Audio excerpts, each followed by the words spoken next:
Alright, we're gonna go ahead and speed run this build for you guys. Um,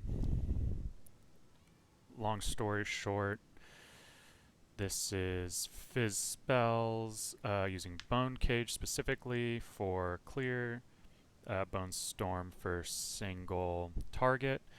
It's all crit based for the first hit with poison chance to inflict the poison, and then contagion with as much AoE as I can get um, to spread that across all the different packs. Essentially, the combo is contagion, bone cage, contagion, bone cage. And that's kind of all you got to do. The really fun part, in my opinion, is working on your positioning to kind of try and corral the packs so you get as much of like the chaining as possible. That's like really fun part of it. The other fun part is every once in a while I like to put pack size on all my maps just to make it a little bit more interesting. And the really fun part is it's sort of like baseball in a way, where you can see sort of like a big pack bunching up and you just kind of know that you're about to get some sort of crazy prolif, which is so super fun little thing to play with. But long story short, we're going to jump right into the gear. We've got a classic, wand with +5 for fizz spells with some extra damage and crit chance. Then we've got our vertex for the +4. I really wanted the increased chance to inflict ailments to help with the chance to poison. Helps kind of keep my jewel costs down just a touch.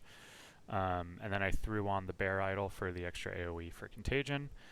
The focus is, again, just your standard spellcaster build, +2 for all levels of spells, plus crit, with a little bit of mana and that kind of fun stuff. I'm running an Astra Mentis. Originally I was running a +2 amulet, but this build was having issues with defenses, so what I instead chose to do was put as much of my attributes here so I could take the Pathfinder's, whatever you call it, the one that gives you the this one, Traveler's Wisdom, so I could take increased damages and defenses. And to be totally honest with you, I haven't really had an issue with damage from like the just general day-to-day mapping, so I didn't really see the need to just like continue to just stack and stack and stack damage. For my rings, we're running dual breach rings mostly for the resistances and the max mana, because this thing is really mana hungry. So you can see same sort of ring setup on both. Still need to get the quality on there, but it is what it is. I'll get there eventually. What I'm running for this is our primary defensive layer. Before I was running really just that pure like blue life build using Covenant Robe. This thing is way too squishy, specifically because of the way that it plays. It doesn't have the same clear as like a cast on crit does, so it needs defense. It needs a defensive layer. After playing around, I kind of settled on reverting to a evasion ES build just because of where I was on the tree, and it just made the most sense to run it with a high resire, and then the node that gives you energy shield for your evasion rating. I'll go into a bit of that in the tree. This one I did corrupt on my own, which was nice to get a little bit of extra bump on the evasion rating. We're running a 2-slot Plague Finger, so I could get a little bit of extra resistances, and then throw on a little bit of the mag for poison. This is obviously primarily being used to poison and increase the magnitude of that poison from some of these other places that I'm getting extra damage. Belt's pretty straightforward. Resistances, a little bit of life. Boots, same deal. Resistances and movement speed. these are all kind of like whatever. There's probably better things to run here. I sold my like that charm that everybody wants that I can't remember the name of because I haven't played in like a couple weeks. But yeah, so this is weapon slot 1. This is where Bone Storm and Bone Cage are all going to. Weapon slot 2 is purely for AoE. I don't actually care about any of the stats on either of these two things. All I really wanted was max rolls for AoE. So with this wand, we're getting the 17% increased AoE, which is a max roll for wands. And then the focus has the 20% increased AoE, again, max roll. And this is purely for what I use Contagion I cast with for Contagion. Wow, okay, whatever. And with this and everything on the tree, I'm getting about 3 meters of AoE on the spread for Contagion, which is really comfortable right now. Pretty happy with it. So, okay, so moving on to our skills. Again, straightforward. We're running Contagion with, right now we're using Unleash. This just makes it, you don't have to be as precise with your Bone Cage to spread. It does help with a little bit of spread too, just because you do every once in a while get like, if you got like a pack, a little straggler behind and then another pack, sometimes you will get the Contagion on the second one as well, so it just kind of helps with the spread.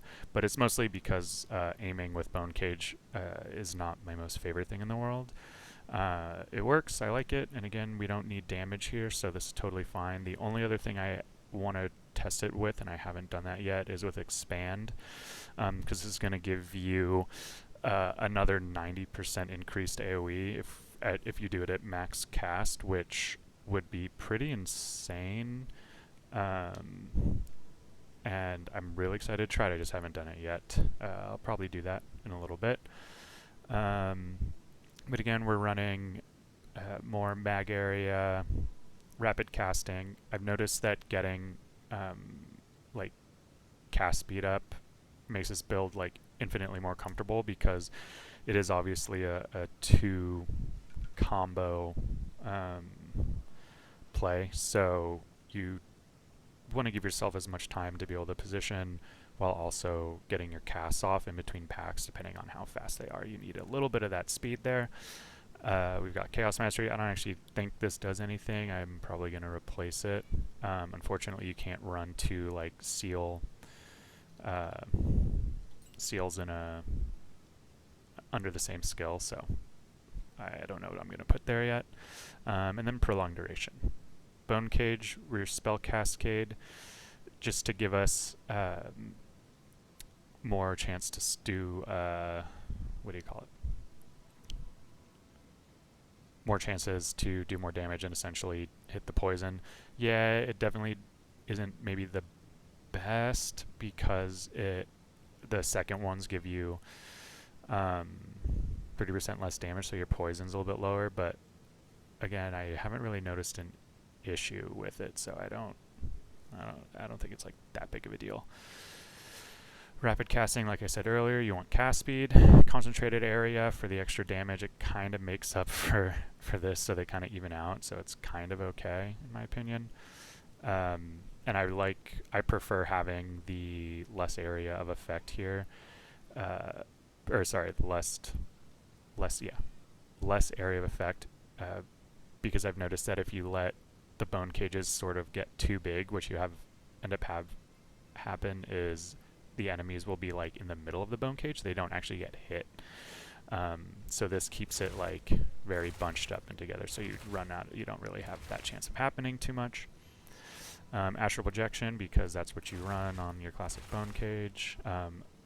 I do want to try, and hopefully one day there's like a new skill or something that can make it. I want to keep running it where it's around you. I don't necessarily love the astral projection piece, but right now there's just not a great way to keep it centered around the character itself. But one day I'd like to figure out if that's possible and essentially make this into like a lawnmower type build. That's what I'm calling it, but we'll see. And then from there, Bursting Plague. This is super clutch here, primarily because of Plague Burst. So you're getting that extra pop of damage on death. And where is it? Yeah, that's mostly it. It just gives an extra burst of damage there to kind of help move things along and smooth out the actual like time of death of everything. Then Bone Storm, nice and simple. We're just going as much damage as we can get added here. Same deal. I'm running our Kali's Lust right now. Right now I think I'm only really getting like the 8% more damage because I'm pretty sure I'm only stacking 1 poison right now. I might adjust that, but just to get a little bit more extra single target damage, but you know, this is probably a piece that could be optimized a little bit. And then have for just some more physical damage. I was trying Plague Bearer. It's fun, and I would consider bringing it back if I could get some more spirit, but corrupting an Astra Menace for more spirit or even a High Resire is just like a bit aggressive. Like I could probably pay for it, but I don't know, I just couldn't be bothered necessarily. So the reason I took it off primarily is because you have really big mana issues with all the pluses to skills.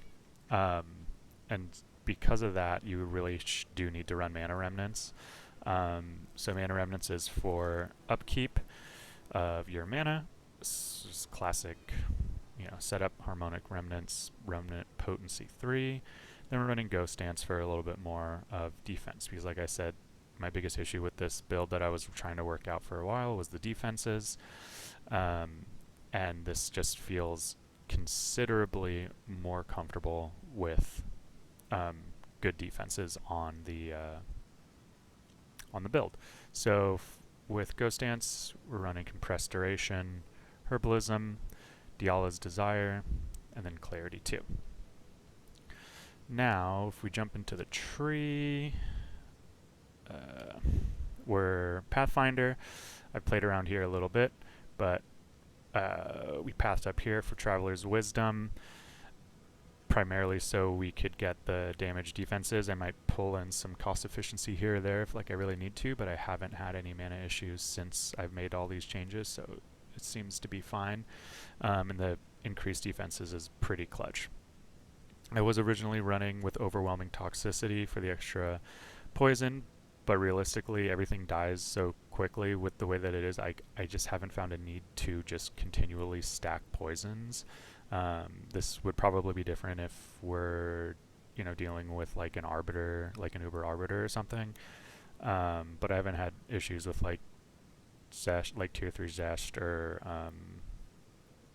whatever the ritual dude's name is. And instead I'm running with running Assault. The primary reason I have this is a quality of life thing. Like the cannot be heavy stunned while sprinting is cool. I've never actually had an issue with that mechanic ever happening, even without that. So what I'm actually really using it for is the less movement speed penalty. This just helps, again, like this build feels so much more comfortable with the cast speed and the reduced movement speed when you're actually casting. It just makes the entire like build feel like so much smoother, especially when, again, you need to get a 2 combo up and monsters are coming at you fast. This is nice. And then we like the skill speed. So we're choosing to start from the what do you call it? Like the sorcerer side. Is it sorcerer? Yeah, sorcerer's starting point. The whole build itself uses kind of 2 other builds passive trees that I kind of like mash together. The first is your like classic cast crit spell damage sort of build. I did take this offenses piece from a creator named Vodnarg. He has a cast on crit bone cage fizz spell build that was really, really cool. So I actually took his from the offenses, and then as I was trying to figure out for defenses, just based on where I was pathing, it just made the most sense to snag Spectral Ward and just kind of go for that classic like ES, EV, high evasion rating defensive build. So that's why we took that for defenses, and then I did throw on this extra chain for increased energy shield, which is giving me 2,000 shield, 1,500 life. It seems to be like working really well, even though it's kind of like not a lot. It just seems to be working, and I'm not entirely sure why. It just does. But yeah, so what we're taking, bunch of crit all the way up, crit, energy shield, more crit. I'll go over my jewels in a second. Right now I still have Mind Over Matter enabled, and as I was like playing with it, I actually thought I had taken it off. But as I was rewatching the video footage, I'm actually noticing like I'm holding max mana and health like kind of perfectly. So with the mana remnants and that, with Mind Over Matter, this actually seems like a really solid node to keep on, and I think I probably will. But anyways, weapon set 1, which is our bone cage. We're just adding as much crit as we can, crit chance and crit multiplier. More crit. This is not for more crit, but this is just to get more out of our gems. For weapon set 2, we're getting we've pathed down for more AoE here and here and here. And then as you can see, we're using all the different like traveler nodes changes for damage and defenses and all that fun stuff. Now when we go, I did pull these ones in just for days and damage versus days. I think I like it, and it has the added benefit of working synergistically with our first Time Lost Sapphire. My Time Lost Sapphires are all pretty much the same. They're crit chance, a little bit of AoE, and magnitude of ailments. You know, I did have Building Toxins on. I took it off to get the extra point for AoE. I could potentially, pull off Mind Over Matter and put it there, but I don't necessarily know that I need the +1 poison just yet. And from what I can tell, having this actually has helped my defenses a lot, so I think I'll probably just keep it that for now. But yeah, Time Lost Sapphire here, a nice just crit and mag ailment jewel here. What else do we got? Another of a similar Time Lost Sapphire, crit damage, increased AoE, chance to inflict ailments, mag ailments. Then we're running a Heart of the Well for some extra damage plus chance to poison. With all this, I'm getting up to like 90% chance to poison. And then last but not least, another similar crit spell damage, mag ailments, and area of effect jewel. So that's kind of the deal, right? The tree is pretty basic. It's spell slot 1 is all crit damage. Spell slot 2 or weapon set 2 is all AoE, and then jewels for chance to inflict poisons, mags, and AoE as well. So when we look at our crit and poison chances, our crit chance is up at 85%. If I really wanted to, there's probably a world where we could get that up to 90, but I'm I have not really had an issue with it being at 85. I've played builds that were up in the like 90s and they feel great. This feels a little bit less great, but I really don't have a problem with it. And then when we look at poison chance, we're at 91%. Again, I'm fine with this. I'm very rarely having an issue of not poisoning. Plus, with spell cascade, you do obviously get your second chance. So if you don't hit it on the first one, the second cast usually will. And again, it might be a little bit less like magnitude of poison, but with bursting plague and other things around it that do get hit, it's like you're totally fine. Yeah, I mean that's kind of it. Bone Storm. Yeah, that's the build. That's the tree. Thanks for watching.